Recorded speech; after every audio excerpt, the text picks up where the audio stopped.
नरसिंह अवतार और भक्त प्रहलाद की कथा। विष्णु पुराण में भक्त प्रहलाद की कथा का उल्लेख है। प्रहलाद भगवान विष्णु के अनन्य भक्तों में से एक थे। आइए विस्तार से जानते हैं भक्त प्रहलाद की कहानी, जो अत्यंत रोचक और बच्चों के लिए प्रेरणादायक है। सनकादि ऋषियों के शाप के कारण भगवान विष्णु के पार्षद जय एवं विजय को दैत्य योनि में जन्म लेना पड़ा था। महर्षि कश्यप की पत्नी दक्ष पुत्री दिति के गर्भ से दो महान पराक्रमी बालकों का जन्म हुआ। इनमें से बड़े का नाम हिरण्यकश्यप और छोटे का नाम हिरण्याक्ष था। दोनों भाइयों में बहुत प्रेम था। दोनों ही महाबलशाली, अमित पराक्रमी और आत्मबल संपन्न थे। दोनों भाइयों ने युद्ध में देवताओं को पराजित करके स्वर्ग पर अधिकार कर लिया था। एक समय जब हिरण्याक्ष ने पृथ्वी को रसातल में ले जाकर छिपा दिया, तब भगवान विष्णु ने वराह अवतार लेकर पृथ्वी की रक्षा के लिए हिरण्याक्ष का वध किया। अपने प्रिय भाई हिरण्याक्ष के वध से दुखी होकर हिरण्यकश्यप ने दैत्यों को प्रजा पर अत्याचार करने की आज्ञा देकर स्वयं महेंद्राचल पर्वत पर चला गया। वह भगवान विष्णु द्वारा अपने भाई की हत्या का बदला लेने के लिए ब्रह्मा जी की घोर तपस्या करने लगा। इधर दैत्यों के राज्य को राजा विहीन देखकर देवताओं ने उन पर आक्रमण कर दिया। दैत्यगण इस युद्ध में पराजित हुए और पाताल लोक को भाग गए।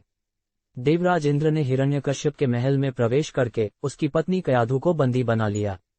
उस समय कयाधु गर्भवती थी, इसलिए इंद्र उसे साथ लेकर अमरावती की ओर जाने लगे। रास्ते में उनकी देवर्षि नारद से भेंट हो गई। नारद जी ने पूछा, देवराज, इसे कहाँ ले जा रहे हो? इंद्र ने कहा, देवर्षि, इसके गर्भ में हिरण्यकश्यप का अंश है, उसे मारकर इसे छोड़ दूंगा। यह सुनकर नारद जी ने कहा, देवराज, इसके गर्भ में बहुत बड़ा भगवत भक्त है, जिसे मारना तुम्हारी शक्ति के बाहर है, अतः इसे छोड़ दो। नारद जी के कथन का मान रखते हुए इंद्र ने कयाधु को छोड़ दिया और अमरावती चले गए।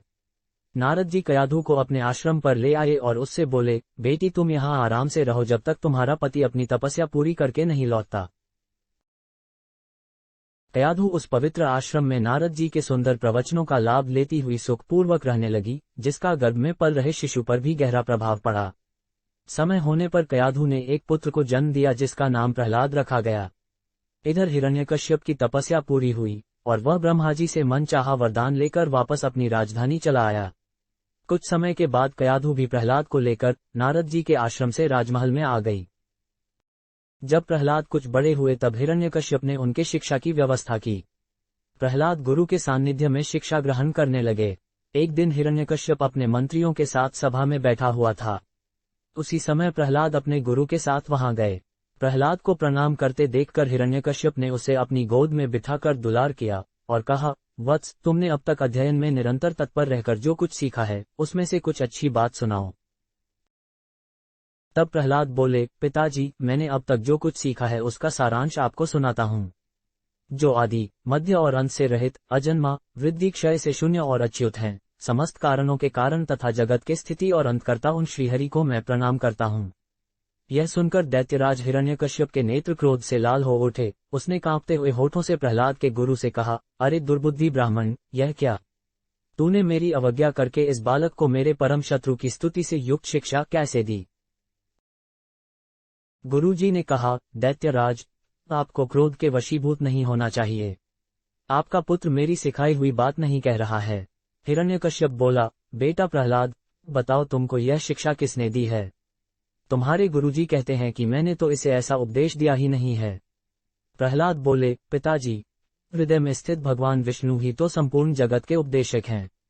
उनको छोड़कर और कौन किसी को कुछ सिखा सकता है? हिरण्यकश्यप बोला, अरे मूर्ख, जिस विष्णु का तू निश्चिंत होकर स्तुति कर रहा है वह मेरे सामने कौन है? मेरे रहते हुए और कौन परमेश्वर कहा जा सकता है? फिर भी तू मौत के मुख में जाने की इच्छा से बार बार ऐसा बक रहा है। ऐसा कहकर हिरण्यकश्यप ने प्रहलाद को अनेकों प्रकार से समझाया, पर प्रहलाद के मन से श्रीहरि के प्रति भक्ति और श्रद्धाभाव को कम नहीं कर पाया। तब अत्यंत क्रोधित होकर हिरण्यकश्यप ने अपने सेवकों से कहा, अरे, यह बड़ा दुरात्मा है, इसको मार डालो। अब इसके जीने से कोई लाभ नहीं है, क्योंकि यह शत्रु प्रेमी तो अपने कुल का ही नाश करने वाला हो गया है। हिरण्यकश्यप की आज्ञा पाकर उसके सैनिकों ने प्रहलाद को अनेकों प्रकार से मारने की चेष्टा की, पर उनके सभी प्रयास श्रीहरि की कृपा से असफल हो जाते थे। उन सैनिकों ने प्रहलाद पर अनेक प्रकार के अस्त्र शस्त्रों से आघात किए, पर प्रहलाद को कुछ नहीं हुआ। उन्होंने प्रहलाद के हाथ पैर बांधकर समुद्र में डाल दिया, पर प्रहलाद फिर भी बच गए। उन सब ने प्रहलाद को अनेकों विषैले सांपों से डसवाया और पर्वत शिखर से गिराया, पर भगवत कृपा से प्रहलाद को कुछ भी नहीं हुआ। रसोइयों के द्वारा विष मिला हुआ भोजन देने पर प्रहलाद उसे भी पचा गए। जब प्रहलाद को मारने के सब प्रकार के प्रयास विफल हो गए, तब हिरण्यकश्यप के पुरोहितों ने अग्निशिखा के समान प्रज्वलित शरीर वाली कृत्या उत्पन्न कर दी। उस अति भयंकरी कृत्या ने अपने पैरों से पृथ्वी को कंपित करते हुए वहां प्रकट होकर बड़े क्रोध से प्रहलाद जी की छाती में त्रिशूल से प्रहार किया, पर उस बालक के छाती में लगते ही वह तेजोमय त्रिशूल टूटकर नीचे गिर पड़ा। उन पापी पुरोहितों ने उस निष्पाप बालक पर कृत्या का प्रयोग किया था, इसलिए कृत्या ने तुरंत ही उन पुरोहितों पर वार किया और स्वयं भी नष्ट हो गई। अन्य प्रचलित कथाओं के अनुसार कृत्या के स्थान पर होलिका का नाम आता है, जिसे अग्नि में न जलने का वरदान प्राप्त था। होलिका प्रहलाद को अपनी गोद में लेकर प्रज्वलित अग्नि में प्रवेश कर गई, पर ईश्वर की कृपा से प्रहलाद को कुछ भी नहीं हुआ और होलिका जलकर भस्म हो गई। हिरण्यकश्यप के दूतों ने उसे जब यह समाचार सुनाया तो वह अत्यंत क्षुब्ध हुआ और उसने प्रहलाद को अपनी सभा में बुलवाया। हिरण्यकश्यप ने प्रहलाद से कहा, रे दुष्ट, जिसके बल पर तू ऐसी बहकी बहकी बातें करता है, तेरा वह ईश्वर कहाँ है?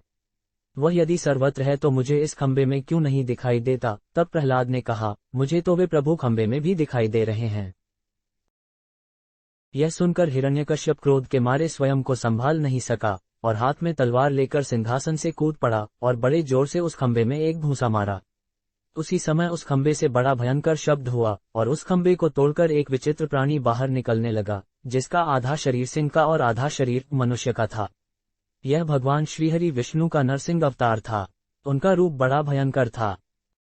उनकी तपाए हुए सोने के समान पीली पीली आंखें थीं, उनकी दाढ़ें बड़ी विकराल थी और वे भयंकर शब्दों से गर्जन कर रहे थे। उनके निकट जाने का साहस किसी में नहीं हो रहा था।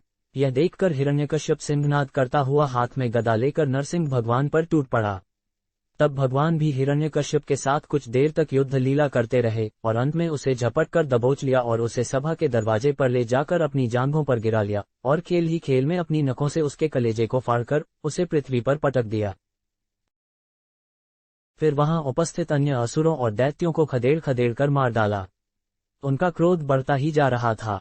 वे हिरण्यकश्यप की ऊंची सिंहासन पर विराजमान हो गए। उनकी क्रोधपूर्ण मुखाकृति को देखकर किसी को भी उनके निकट जाकर उनको प्रसन्न करने का साहस नहीं हो रहा था। हिरण्यकश्यप की मृत्यु का समाचार सुनकर उस सभा में ब्रह्मा, इंद्र, शंकर, सभी देवगण, ऋषि मुनि, सिद्ध, नाग, गंधर्व आदि पहुंचे और थोड़ी दूरी पर स्थित होकर सभी ने अंजलि बांधकर भगवान की अलग अलग से स्तुति की, पर भगवान नरसिंह का क्रोध शांत नहीं हुआ। तब देवताओं ने माता लक्ष्मी को उनके निकट भेजा, पर भगवान के उग्र रूप को देखकर वे भी भयभीत हो गईं।